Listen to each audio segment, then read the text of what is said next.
How to pin a comment on Facebook. Hello everyone, my name is Smile and today I will show you how you can pin a certain comment on your Facebook. So to know how you can do this, watch this video till the very end. First of all, make sure that you have installed the latest version of Facebook on your device so that you won't miss out any features. And you might also not allow to pin your comment if you don't update your Facebook to the latest version. So make sure you do that. After that, log into your Facebook account and on the homepage, go on the homepage and tap on your profile. Tap on any post that you have posted right here.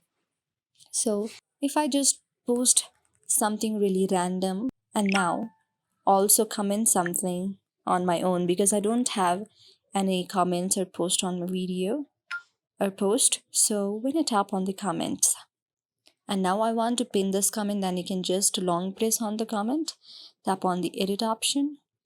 So this is the comment that I commented. So you cannot see the option of pin right here. But when you long press on the comment that any other person have sent, then when you long press, there will be an option called pin this comment. And when you tap on that option, the comment will be pinned automatically. So try it on your Facebook and see if it works or not. Hope you like the video. If you like the video, then please do thumbs up, subscribe, and comment on our video.